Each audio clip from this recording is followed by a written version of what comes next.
You make $2,000 a month. Not rich, but not nothing. Enough for people to say, you should be okay. So when money feels tight, you stop explaining. You just keep working. The salary comes in. For one day, life feels lighter. Then rent leaves. Bills leave. Food takes more than you expected.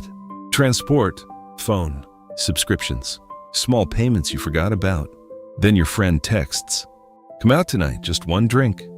You look at the message. You know the answer should be no, but another thought comes in. Will they think I'm broke? Will I look cheap?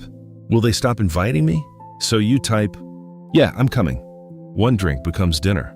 Dinner becomes another card tap. Someone says, "Let's plan a trip next weekend." You smile like it is fine, but inside, you are counting. By the 10th day of the month, the money is almost gone. There are still 20 days left. So you do what you promised yourself you would stop doing. You use the credit card, and you say the same sentence again. "I'll fix it next paycheck." But the next paycheck does not fix it. It arrives already wounded. Part of it belongs to last month. The dinner, the drinks, the trip deposit, the food delivery after a bad day. The thing you bought because you told yourself, "I deserve this." Then the credit card takes its piece. Minimum payment, old balance, interest, that number that never fully disappears. So the salary comes in, but it does not feel new. It feels used. That is what makes you angry, because you are not lazy. You wake up, you work, you answer messages, you stay late when needed. You do what adults are supposed to do. Still, at the end of the month, there is almost nothing left. And the hardest part is not just being broke. It is acting normal while knowing the numbers are not normal. At dinner, someone orders more food. Someone says, "Let's just split it." You smile fast. Too fast. Inside, you are calculating. Rent is paid. The phone bill is coming. The card payment is waiting. There are still more than 2 weeks left, but everyone is laughing. Nobody else looks worried. So, you tell yourself, maybe you are the problem. Maybe you think too much. Maybe this is just how life works now. Work all month, spend all weekend, panic quietly later. Money does not always disappear in one big mistake. Sometimes it leaves in tiny moments where saying no feels harder than paying. A drink because everyone else is ordering. A dinner because you do not want to look cheap. A trip because someone says, "Come on, you work hard."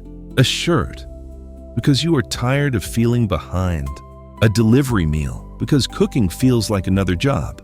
A small thing sitting in your cart. You look at it. Should I buy this? You know you should wait, but the week was heavy. The boss annoyed you. You have been saying no to yourself all day. Then the sentence comes, "I deserve this." That sentence is dangerous because it does not sound like spending. It sounds like comfort. For a few minutes it works. The food arrives. The drink feels good. The shirt looks nice. The trip sounds exciting. For a few minutes, you feel like a normal person who can enjoy life. Then morning comes. Same job, same bills, same balance, only less money left. By the middle of the month, cash feels tight. So the credit card starts looking harmless. Just groceries, just gas, just one payment. Just until salary comes, the card does not feel like debt when you tap it. It feels like extra time, but the statement comes later, and it does not care that you were tired. It does not care who invited you. It does not care that you only wanted one normal weekend. It just takes the money. Then the next month starts with an old problem. You get paid, but you are already behind. You try to save, but first you have to clean up last month. You delay things that actually matter. You skip the health check. You avoid fixing something broken. You tell yourself, later, but when friends invite you out, the same fight starts again. Should I go? Should I say no? Will they understand? Will they laugh? Will they think I cannot keep up? So you say yes. Not every time, but enough times. And every yes looks small, until the whole month looks the same again. This is not about hating fun. People need friends. People need a meal outside sometimes. People need a weekend that does not feel like work. The problem is not enjoyment. The problem is when every feeling gets to use your money first. Your tiredness uses it, Your friends use it. Your fear of missing out uses it. Your need to look okay uses it. Then, when you finally decide to be careful, there is almost nothing left. So the decision cannot wait until day 10. It has to happen on payday, before the first drink, before the first dinner, before the first "I deserve this," before someone else makes plans for money you have not protected yet. When salary comes in, do not look at it as one big number. That number lies. It makes you feel safe, but the money already has names: rent, bills, food, transport, debt, a small emergency, then fun. So split it before life splits it for you. First, what must be paid: rent, bills, food, transport. Second, what must be protected: credit card payment, debt, emergency money. Even if it is small, even if it is only $20, something protected is better than another month where nothing survives. Third, what you are allowed to enjoy. This part matters.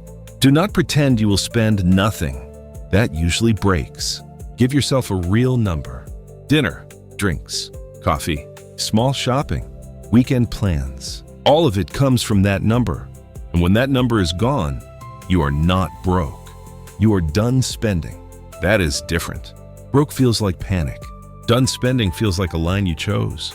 So when the message comes again, you do not need a long speech.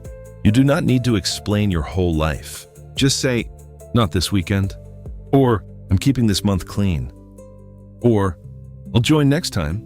Some people will understand. Some people will joke. Let them. A joke is cheaper than another credit card payment. And for a while, make the card harder to use. Take it out of your wallet. Remove it from food apps. Remove it from shopping apps. Do not use it for dinners, drinks, trips, or moods. If the money is not in the spending number, the answer is no. Not forever, just for now. Just until your paycheck stops arriving already damaged. Before your next salary arrives, do not promise, "This month will be different." That promise is too easy. Make the decision before the money comes. Write down what must be paid. Write down what must be protected. Write down what you can enjoy. Then when the invite comes, you do not have to fight with yourself for 10 minutes. You already know. If there is room, go. If there is no room, say no. No fake excuse. No long explanation. No shame. Just not this time. Because you are not saying no to life. You are saying no to another month where next paycheck has to pay for this weekend. You are saying no to smiling at dinner and panicking alone later. You are saying no to using credit cards to look okay in front of people who will not help you pay them back. Maybe your salary will not change tomorrow. Maybe the bills will still be there. Maybe friends will still invite you out. But one thing can change. Your money does not have to leave without permission. Some of it can pay for today. Some of it can protect tomorrow. Some of it can be enjoyed without guilt. But not all of it. Not again, because you are not working this hard just to be broke by the 10th every month.